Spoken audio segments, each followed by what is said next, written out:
Hafide, Kiora, and Yokwe, and thank you for joining us as we bring you highlights from the 12th Festival of Pacific Arts. We're just about finished with the first week of the festival, and we're happy to say that it's been a spectacular event so far.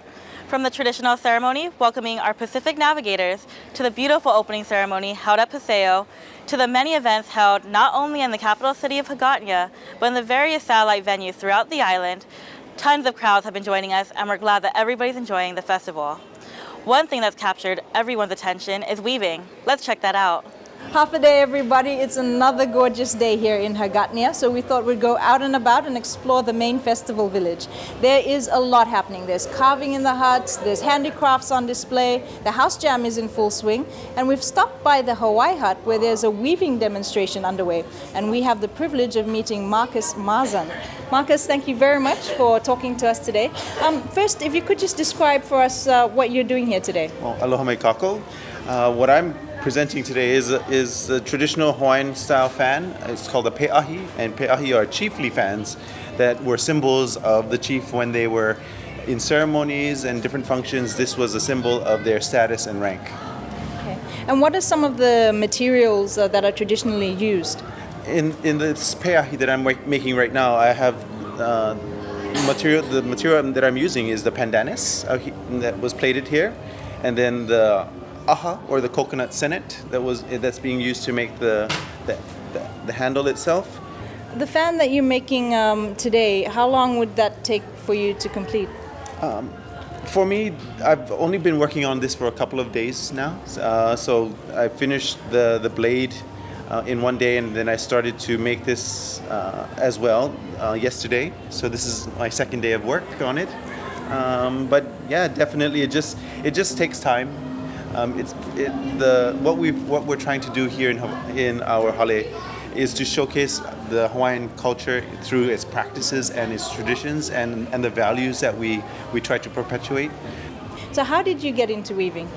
The older weavers took it upon themselves to share their knowledge outside of their family, because traditionally it was kept only within the family, and these older master weavers weren't finding people in their family that were interested in learning, so they decided to share their knowledge to whoever was interested in learning. I understand you've been doing this for over 20 years now. Yes. Is it more than just a hobby for you? For me, it's a life value and practice on how I look and look at life and how I deal with the things that I have in my daily life. So it's more than just a practice, it's a value system and how I conduct myself. What do you think of the Festival of Pacific Arts here in Guam? Have you had a chance to go around and see some of the weaving from the other countries? Yes, I've actually been fortunate enough to attend several of the festivals in the past, and it's always wonderful to see friends that I've met and made over the years, and to reconnect with them and make new friends at festivals. So the community of the Pacific is getting a lot smaller because of these types of gatherings and the connections that we're making. The idea of remembering who you are and where you come from is very important, and in Hawaii, but it's something that is also very important for all of our peoples across the Pacific to know who we are and be proud of who we are.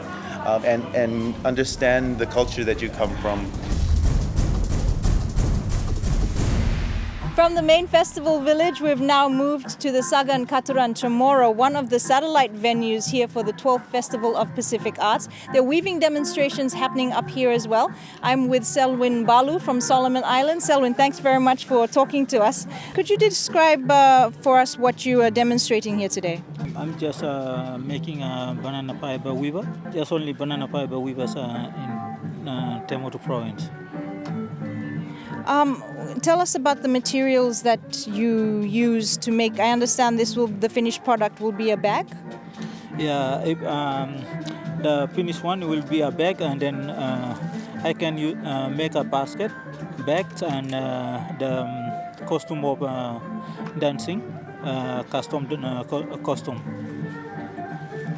What about the patterns that you're using here today? Are they quite unique to the Te Motu province, or is this something that everyone in Solomon Islands can use?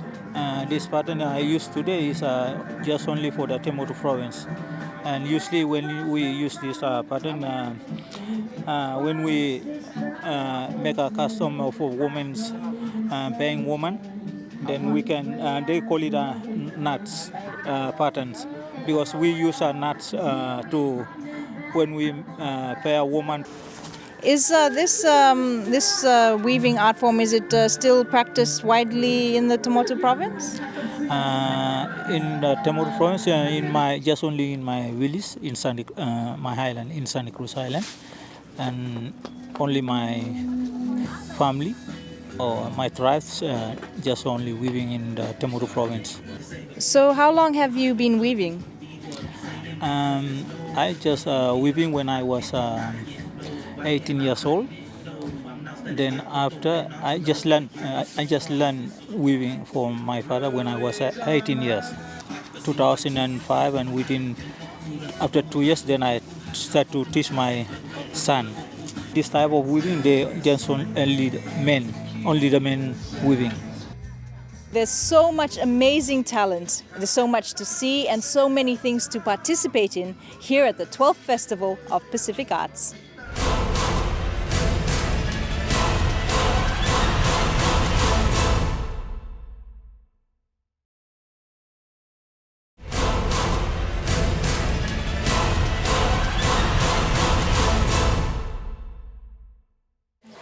Welcome back.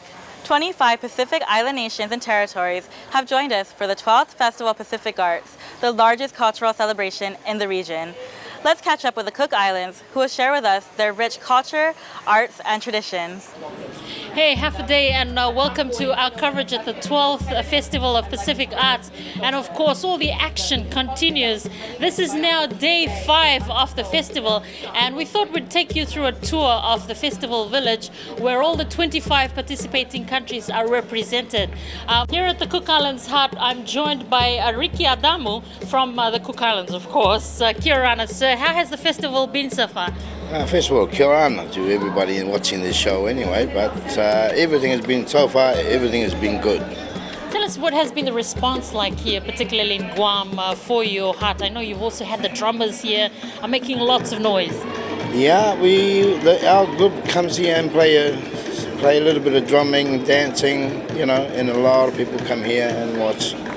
Okay, tell us a bit about what's on showcase here. Yeah. This is our drumming, wooden drums, made out of mahogany. And we take the inside out and then we beat them with the stick. This is what it sounds like.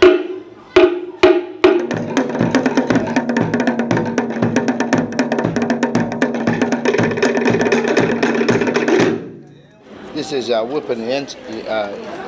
Ancestors used them in the days. So this is very, unique. What wood is it carved out of? This one is made out of teak, and this one here is made out of mahogany. Normally we make them out of ironwood, just more harder, stronger wood. And the design is for how do you call it? Our young sisters their god in their days. And this is our carving on it. And this one here is made out of teak. This is one whole piece of wood altogether with a painting on it. And this one here is made out of wild hibiscus and mahogany in the middle. And it's an 8-string ukulele. So I'll play a little bit.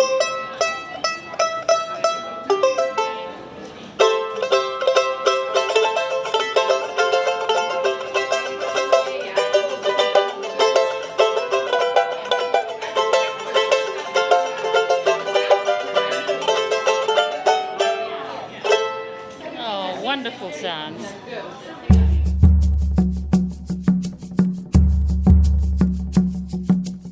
I've got a tiwara from the Cook Islands, made by myself. And over there is just a work in progress. That's one I made, took a year to make. That's an heirloom made 40 years ago. Yeah, it's faded, you can see the cloth is faded. But it takes a long time to make these things, that's why they're so expensive. You create the design. You start it and you do it on paper, on squares, and color the squares to get the design like that. Once you make a pattern, you don't want to do it again. You make something else. I don't repeat a pattern unless somebody wants me to make that pattern again and they want to buy it, then I repeat it. But otherwise, I just go on because it gets boring when you make the same thing. This one is. It's supposed to be a tivoi, a big one, but after making that one, in 1 year I decided I'm not going to make a big one. It will take too long. So I finished over there and made it wall hanging.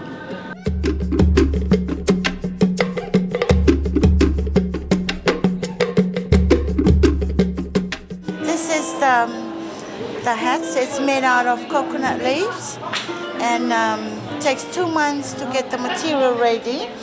And then we start weaving.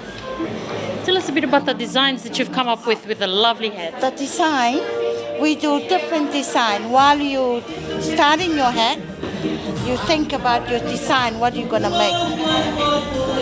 So we do different kind of design of patterns. The shells from the, from the mother pearl shell, yeah. And our husband, they clean this part, and then we weave. How long does it take for you to do this? Well, the hats takes 3 days.